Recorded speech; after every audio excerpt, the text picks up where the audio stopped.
My name is Tiffany. Welcome back, or welcome if you've never been here before. We're in for another Vlogmas video. This one I promise will be shorter. I'm planning on just filming one day. It is my mother's birthday. She is in town. I'm very excited. And I think I need to start this out by thanking a few people that sent me some things. I opened them on Instagram and not on here. And I've already started a novella. We had a different intro today. I was staying with my mom. We're now back at my house. I have a show planned for her this evening. I believe we're gonna go to dinner prior, and I'm just going to prioritize finishing Set the Record Straight by Hannah. I want to make sure I'm getting her name right. Hannah Bonam-Young. Okay, I am already loving what I'm seeing so far. It seems to be a friends to lovers, fake dating, sapphic situation. I saw that Caitlin from the Love Librarian absolutely loved this, so I immediately put it on my TBR and I'm loving it. And I think you've seen in the B-roll, I have already started. Let me just get my little nook here from Jen. I love it so much. I use it all the time. Thank you, Jen. Season of Love. Okay. And I'm also enjoying the dynamic between our sapphic heroines.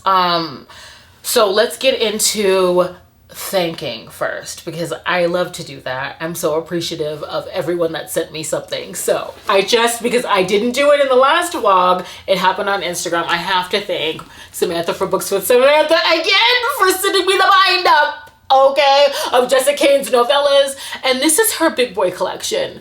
And if you don't know, I love Husky. That is one of my favorite novellas from her. It's just, it's luscious. He's very insecure about his build, and the heroine is loving it. And she happens to be a fashion designer. So I just cannot wait, because I have not read all of the books that are in this bind up, so I'm so excited. And it's also fitting because me and Samantha just bond over our love of bonkers novellas and Jessica Kane. I had like a great moment with her and Rachel from Rachel Reads and Sings on the booktuber retreat, and this was just like the perfect thing for you to send me, so thank you so much.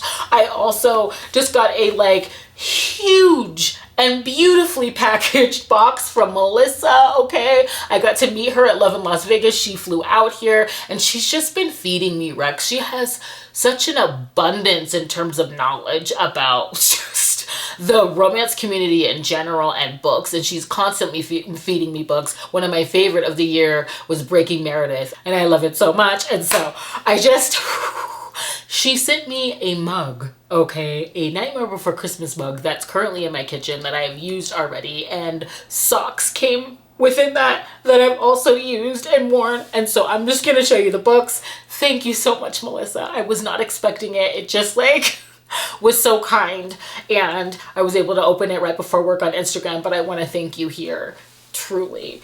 And so, are you kidding me? This is stunning, okay? By Lisa Kleypas. I mean, look at it. It's so freaking gorgeous, okay? And then also, I have had this on my Amazon wish list. This is Blood Laws by Lexi C. Foss. I love Lexi C. Foss, and she's also an author that I need to continue reading. There's a book within the Blood Alliance series that I have been putting off. That's a part of a video that will be coming out after Vlogmas. I decided to just bank them and save them until after we get through the vlogs here. But this has one of the most compelling scenes of steam and how she's depicting it through the lens of one of our characters and her powers. This is paranormal, and I believe this is a demon and a witch, and that doesn't know it yet. And so I love this romance, and I also love the wintry vibes on the cover because the ebook has a red feel. So it's just very fitting. Thank you so much, Melissa. Thank you so much. Like, I was kind of freaking out, okay, by the packaging, and it's not even the fact that it's the particular books or that like it's the item, it's the fact that you would take the time to think of me, spend the money, package it, and send it to me. And I just am so incredibly grateful. So thank you. I had to thank people that sent me things because I'm just like so moved. I cannot believe it. I have gotten so many books from you guys, and I just, I feel loved. I feel loved, and I love you in return. So thank you. Okay, long-winded. Let's get into it. Set the record straight. I'm already loving it so much because these heroines are friends. And, you know, Evan has been out since she was 18 years old and was kicked out of her family because of it, and Clara's family took her in. And I love that these two heroines do have a shorthand. I love that in books between our love interests, when there's this sort of like symbiotic, just inner knowing between them already established, and I think it's perfect for a novella. Also, this is actually quite hilarious. I love already that Evan has autism, and she's also a teacher. You know, her classroom's absolutely hilarious so far from what's been referenced.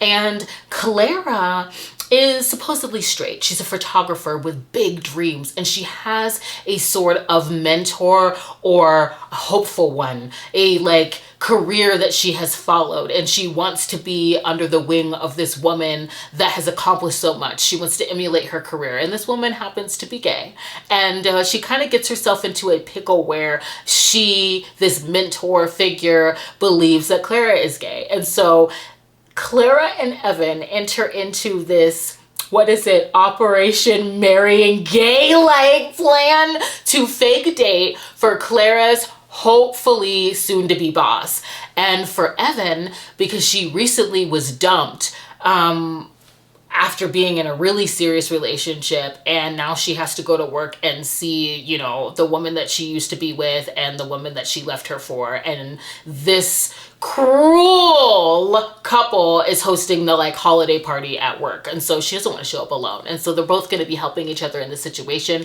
But already just like the hypervigilance, okay, of Evan with Clara and her beauty, because they haven't seen each other in a while, although they've been keeping in touch. And also, you know, Clara clocking Evan. I'm already liking the pining and the way in which they see each other, and how like the moment seems poignant, and then the freaking humor is everything. And so the prose are just kind of impeccable. I'll probably give you a quote in this vlog because I'm already loving it. I had to jump out of it because we had to get over here. I have an appointment to go to, so hopefully I can read that like in the lobby or something before we get back here. Also, I have started Season of Love. I actually picked this up like last week, and sometimes I do that, like I'll jump into a book and then like I'll jump out of it. I'm not sure if you can see the cover here because we're prioritizing the lighting. Okay, I definitely need it today. Like I barely got ready just so I could be on time. But anyway, I'm loving this because Miriam has inherited a Christmas tree farm from her great aunt that really was her only touchstone to family.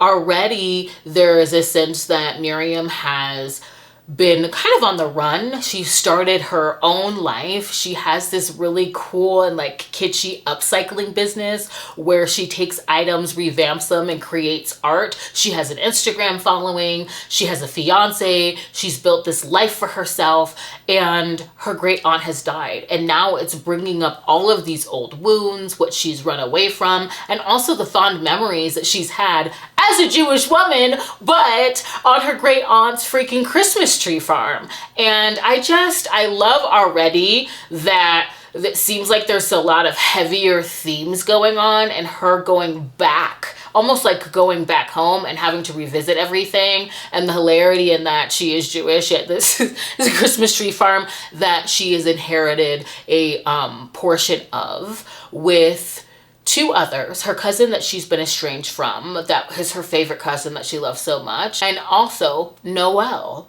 who was taken in by her great aunt and given a second chance. And so Noelle and Miriam already have this contentious relationship because Noelle feels some type of way about Miriam being absent, not being there when her great aunt, who is this like, I wish I could be her. Like, that's like who I envision being that bright spot for everybody else. Her great aunt seemed like she was this eclectic, like full forest, free-spirited, in your face, you know, a bit messy type of character that really just was there and created a safe space and home for Miriam's cousin and for Noelle. And Noelle doesn't trust Miriam. She doesn't like the fact that this was not just solely left to her, and now she has to share it with someone that she doesn't trust, that has already established and shown that she's not going to be around when things are tough. And so the reasons for why they don't get along that I've already become privy to in the beginning, I'm liking. It's contentious for a reason and it's weighted. We're dealing with grief here. We're dealing with like a lot of things that they have to confront. And so I'm interested in seeing how this works out. I'm not that far along, so I will give you an update on both in our next clip. But I'm really excited about what I have to read here. So I'll be back when I have more thoughts. I will try not to be long-winded. But again, we're just doing a day here, so it should be drastically shorter than an hour. I mean, you know, because you can see the timestamp. But I shall see you soon.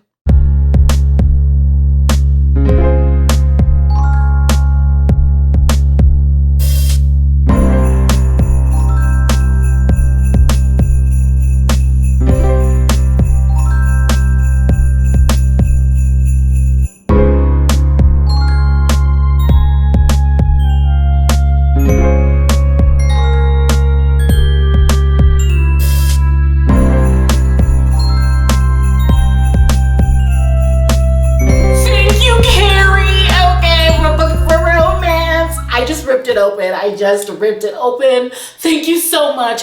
I love this novella. I love the Victorian Rebel series in general by Kerrigan Byrne, but this was luscious. This was luscious because it is the continuation of a moment that we get in the last book. And I can't believe you sent it to me. You already sent me so much. You've already given me so much. Thank you. I love it. I just love owning novellas too, because I don't know. I'm not going to get into what I believe the general opinion on them is. All I know is that I love them. I love them and I love you. Thank you, Carrie. Okay. We're gonna like calm it down, but Veronica, and she's a spitfire. She doesn't give it to him easily, okay? And he is not the type of man, this former pirate sort of villain redemption arc as well, is not one to easily fall, and he does for her. So I really love the steam in this, and I love the social justice worry. Anyway, okay, thank you, Carrie. I have to say that Set the Record Straight is going to be part of my favorites in terms of holiday like novella reads, okay, this year, because I won't go entirely in, and I promised I wouldn't make these wrap-ups really long. I think just right off of the bat, I like that it showcases how the holidays can be difficult for many, and particularly those who are part of the LGBTQ plus freaking community. Not everybody can go home. And so the sort of family that she has found in Clara and in hers, and the love and the support, I love that we get to see that in this novella. I love the festivities that are going on, this idea of going back home and realizing that not everyone is coming from a place of harm. That's all I'll say. Was just luscious to me. How we get sort of a demisexual meditation on the fact that, I mean, this just has like, if I'm gay for loving you, then call me queer, you complete me sort of vibes. Just the chemistry between them and the aha moments and the romance. I loved them. I loved this so much. I'm rating it 5 stars just because I just had all of the tingles and all of the vibes, and I loved the shorthand between them and the fact that they are already well-established friends that knew each other so well. They are each other's person, and it was felt. It was felt on the page. I absolutely loved this, so I'm rating it 5 stars. Okay, I am putting it in the category of the Christmas blanket. I think it is a must-read when it comes to holiday novellas. So if this is out on freaking time, I'm hoping this is out no later than like December 24th, okay? I really am. It's gonna be difficult to get all my reads in and like be present for family. So I'm gonna try to tackle that, but I'm definitely rating this 5 stars. I loved it so much. And I am almost finished with Season of Love. And what I'll say about this is, one, I didn't know that Noelle was a recovering alcoholic. I love that representation in this because we actually see her going to meetings. We actually see her doing the work of fellowship and step work in realizing that she has misjudged Miriam and where that stems from. I also like the slow reveals on the abuse that Miriam sustained as a child and why it is an act of self-care that she separated herself from that, and how her having to kind of step into this role of figuring out how to save this Christmas tree farm and realizing that there was a reason why her great aunt gave her part ownership and work together with them to figure out a new business plan, to figure out a way to revamp this like place that's been a bright spot and that's like a saving grace for so many. Okay, how that's given her a backbone and given her a voice. I love the heavier themes and how they are handled in this book. What I'm hoping that like this isn't is like closed door, because it feels like a slow burn. There's a lot of flirting, and you know, Miriam starts out with a fiance, that's all I'm gonna say. A fiance that seems more of a business type of arrangement than emotional. Okay, I'll say that. So that was a little messy. And I did enjoy it. I'm sorry. I did. It's not really like other woman drama. It's really like getting down to the causes and conditions and realizing like what Miriam has like sacrificed and like what she's really cut off. So she's like facing some pretty like harsh truths in this book. And I love how they're bonding over their love of art and how Miriam is just attracted to how like giving and like, I don't know, like Noelle's just like gets the job done. Okay. And I love how she is like into her. So I would like to see that in the steam. I don't necessarily need steam to enjoy a romance. It's happened before, but I do feel like emotional sting makes a freaking book sing. And so, you know, that part of it, like their romance, like I don't want to feel like the romance is Hallmark. Okay, I don't want to feel like the romance is Hallmark.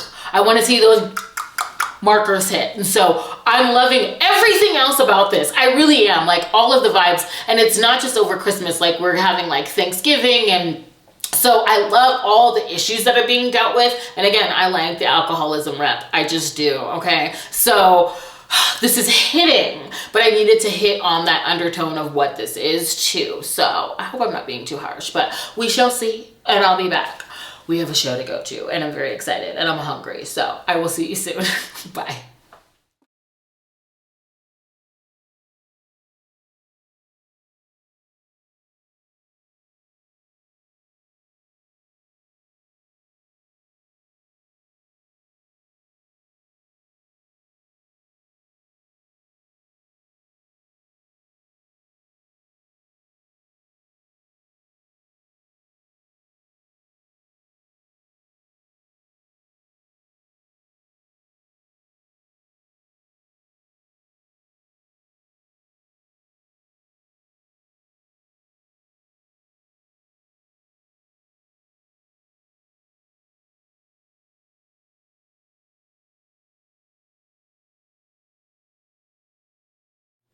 I am back. I liked the show tonight. It is a very different Cirque show, being that it is less acrobatic and more about the technical marvel. I will just say that. But I had such a good time. My mother enjoyed the show, and that's all that mattered. And my coworkers went, so it was nice to see them. So I had a great night. We're gonna close out the vlog like I promised. And I am going to be rating Season of Love 3.5 stars. I want to give it that extra 0.5 because I do think that she does such a great job of handling some heavy themes of trauma. I will say that this cover is probably misleading. I'm trying to like show it to you, but you know, we prioritize the light over here.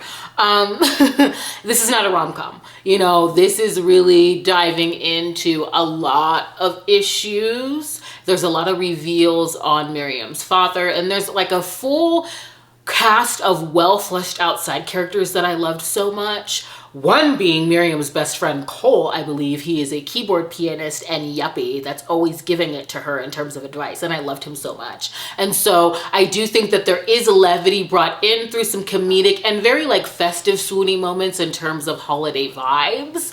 Yet I think there are some repeated beats in terms of getting through trauma, and I also don't think that healing is linear, so I'm not gonna ding this for that. It's just a heavier book, really like untangling that more so than On the Romance, which was Closed Door, which I was like kind of disappointed in. It's a bit of a pet peeve of mine. Okay, I really wanted to lean into that steam.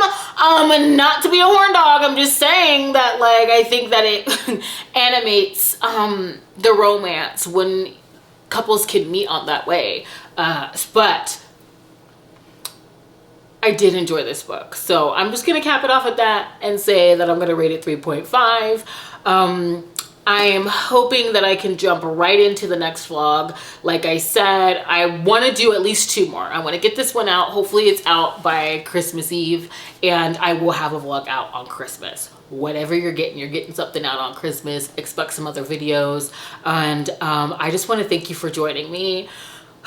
This has been really fun. Every time I go out and do something, I feel like you guys are with me. And so even if I'm by myself, it gives me the push to go and do the things that I say I want to do and experience Vegas. And it's already been so great for the holidays. I cannot wait to experience it with my family who's in town. We will probably be getting more updates in the Airbnb that we're renting. So I will see you in the next vlog. Thank you for joining me. Please consider subscribing and sticking around, and bye.